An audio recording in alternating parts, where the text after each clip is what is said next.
Hello बच्चों, मैं Aniruddh Kumar, motivational speaker and faculty of physics. स्वागत है आपका हमारे यूट्यूब चैनल पर।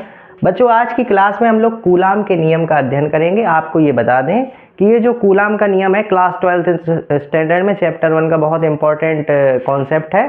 इससे बहुत सारे न्यूमेरिकल्स आपके सॉल्व होंगे, तो इसलिए हम इसको बड़े ध्यान से समझेंगे और समझने का प्रयास करेंगे। कूलाम का नियम क्या है बेटा? बहुत सरल है, आओ जरा समझने का प्रयास करते हैं। जैसा कि हमने परिभाषा में लिखा हुआ है कि दो स्थिर बिंदु आवेशों के मध्य लगने वाला आकर्षण अथवा प्रतिकर्षण बल उन दोनों आवेश की मात्राओं के गुणनफल के अनुक्रमानुपाती एवं उनके वर्ग की दूरी के व्युत्क्रमानुपाती होता है।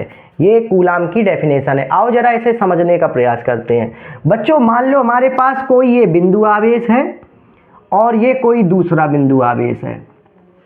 इस पहले वाले बिंदु आवेश को नाम हमने दे दिया Q1 और इस दूसरे वाले बिंदु आवेश को नाम हमने दे दिया Q2। बच्चों, ये कैसे हैं, पॉजिटिव है या नेगेटिव है, ये हमें नहीं मालूम। ये पॉजिटिव भी हो सकते हैं, नेगेटिव भी हो सकते हैं, पॉजिटिव नेगेटिव भी हो सकते हैं। कैसे भी होंगे, हर परिस्थिति में इनके बीच कोई ना कोई बल काम जरूर करेगा, चाहे आकर्षण बल काम करे चाहे प्रतिकर्षण बल काम करे। अगर ये दोनों पॉजिटिव होंगे तो इनके बीच प्रतिकर्षण बल काम करेगा, अगर ये दोनों नेगेटिव होंगे तो इनके बीच प्रतिकर्षण बल काम करेगा, अगर ये पॉजिटिव ये नेगेटिव होगा तो इनके बीच आकर्षण बल काम करेगा। तो हमें किसी भी चिंता करने की आवश्यकता नहीं है, हम कैसे भी दो बिंदु आवेश ले सकते हैं। अब हमने ये दो बिंदु आवेश ले लिए।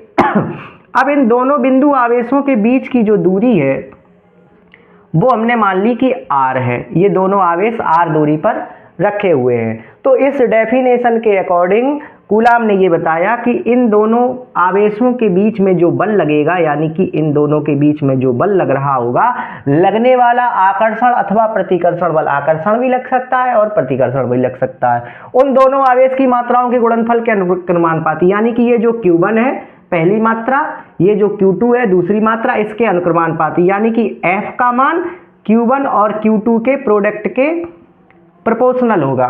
ठीक है, इतनी बात समझ में आई। इसे हमने मान लिया समीकरण नंबर 1, इक्वेशन नंबर फर्स्ट। दूसरी बात में उसने कहा कि भैया इन दोनों के बीच लगने वाला जो बल होगा उनके वर्ग की दूरी के व्युत्क्रमानुपाती होगा, यानी कि ये कितनी दूरी पर रखे हुए हैं, r दूरी पर रखे हुए हैं, तो ये r के स्क्वायर के व्युत्क्रमानुपाती होगा। ये हो गया समीकरण नंबर 2। कहने का मतलब बच्चों ये है कि F proportional to Q1 Q2 का मतलब ये है कि जैसे जैसे इनका मान बढ़ाएंगे, हम Q1 का मान 1 लेंगे तो इन दोनों के बीच बल लगेगा, Q2 का मान 1 लेंगे इन दोनों के बीच बल लगेगा। जैसे जैसे हम Q1 Q2 का मान बढ़ाते जाएंगे, इनके बीच लगने वाला जो बल है वो भी बढ़ता जाएगा। अगर इसकी मात्रा ज़्यादा होगी, आवेशों की मात्रा ज़्यादा होगी तो लगने वाला बल भी ज़्यादा होगा। बहुत ज़्यादा मात्रा हो जाएगी तो बहुत ज़्यादा बल लगने लगेगा। और दूसरे पॉइंट का कहने का मतलब है कि अगर हम इन दोनों के बीच की दूरी बढ़ाते चले जाएं तो लगने वाला बल कम होता जाएगा। आपको वैसे भी पता है जब दूरी बढ़ेगी तो लगने वाला बल धीरे धीरे धीरे धीरे कम होता चला जाएगा। तो ये हमारे पास समीकरण नंबर 1 है, ये हमारे पास समीकरण नंबर 2 है। इन दोनों समीकरणों को जब हम मिला करके लिखेंगे तो आएगा F proportional to Q1 Q2 upon r square. अब बच्चों ये हमने लिख लिया है, मिला करके इन दोनों को लिख दिया है proportional to Q1 Q2 upon r square. अब आपको पता है कि जब जब हम प्रोपोर्शनल का साइन हटाते हैं, इक्वल का साइन लगाते हैं, तो ये इक्वल का साइन एक के कांस्टेंट लेकर के आता है। तो यहाँ पर हमने प्रोपोर्शनल का साइन हटाया, इक्वल लगाया तो ये अपने साथ एक के कांस्टेंट लेकर के आया कि Q1 Q2 upon r square.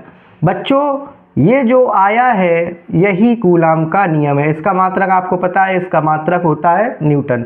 अब ये जो K है ना, ये K, ये आपको पता है K क्या है? K कांस्टेंट है, इसका मान चेंज नहीं होगा। 1/4 पाई एप्सिलॉन नॉट, इसका जो मान है, ये जो K आया है इसका मान होता है 1/4 पाई एप्सिलॉन नॉट, और इसकी जो वैल्यू होती है वो होती है 9 × 10 की पावर 9। इसका जो मात्रक होता है वो होता है newton metre square upon coulomb square. बच्चों ये जो K है इसकी जगह पर हम 1/4 पाई एप्सिलॉन भी रख सकते हैं, तो हमने रख दिया 1/4 pi epsilon not Q1 Q2 upon r square. तो यही हमारा कूलाम का नियम है, बहुत इजी है। हमें उम्मीद है कि आपको समझ में आ गया होगा। अब आप ये देख रहे हो 1/4 एप्सिलॉन नॉट, इसकी वैल्यू 9 × 10⁻⁹ है। बच्चों ये जो एप्सिलॉन नॉट दिखाई दे रहा है, आओ जरा इसके बारे में भी समझ लेते हैं। ये जो एप्सिलॉन नॉट है ये निर्वात की वैद्युतशीलता है, ये है निर्वात की वैद्युतशीलता। सर ये निर्वात की वैद्युतशीलता क्या होती है? बच्चों वैद्युतशीलता का मतलब होता है एक तरह का रेजिस्टेंस, यानी कि जब आप आवेश को हवा में रखोगे तो उन दोनों के बीच हवा कुछ ना कुछ प्रतिरोध करेगी, उनके बीच लगने वाले बल का प्रतिरोध करेगी, रेजिस्ट करेगी। तो वो जो एप्सिलॉन नॉट है ना, ये वही है निर्वात की वैद्युतशीलता। तो यहाँ पर ये जो हमने आवेश रखे थे, ये दोनों आवेश या तो हवा में रखे हैं और या फिर निर्वात में रखे हैं। तो उस हिसाब से इसका जो मान आएगा, निर्वात और वायु के लिए वैद्युतशीलता एप्सिलॉन इसे कहते हैं। इसका मान है 8.85 × 10⁻⁻12 और इसका मात्रक कूलाम स्क्वायर न्यूटन पर मीटर स्क्वायर, ये इसका मात्रक है। अब क्या होगा बच्चों, ये तो आ गया कूलाम का नियम। जब आवेश हमारे बिंदु आवेश हों और दोनों निर्वात या हवा में रखे हों तो इस तरीके से आप इसे सॉल्व कर सकते हो। 1/4 एप्सिलॉन नॉट की वैल्यू इतनी रख सकते हो।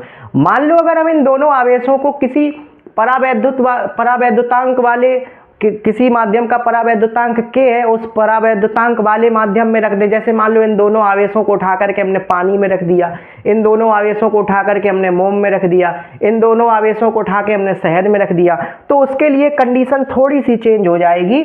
और वो चेंज वाली कंडीशन क्या होगी, आओ जरा समझ लेते हैं। बच्चों अगला पॉइंट हमारा आता है, यदि ये दोनों आवेश, यदि बिंदु आवेश के परावैद्युतांक वाले माध्यम में रखे हों,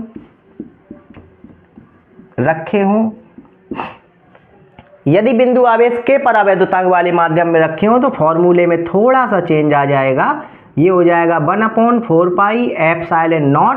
यहाँ तक तो सेम लिखेंगे, ये जो k है इस k का मल्टीप्लाई करा देंगे और ये हो जाएगा Q1 Q2/r²। अगर ये किसी अन्य माध्यम में रखा है तो इसके साथ k लगा देंगे। ये जो k है ये माध्यम का परावैद्युतांक है। परावैद्युतांक क्या है?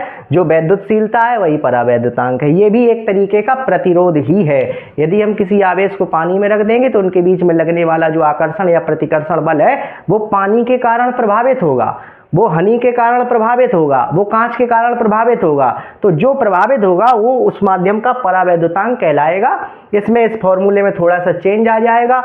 बस यही कूलाम का नियम है। हमें उम्मीद है कि आपको ये समझ में आ गया होगा। इसका मात्रक न्यूटन जरूर नोट कर लें। अगली क्लास में हम आगे की चर्चा करेंगे। तब तक के लिए नमस्कार। जय हिंद, जय भारत।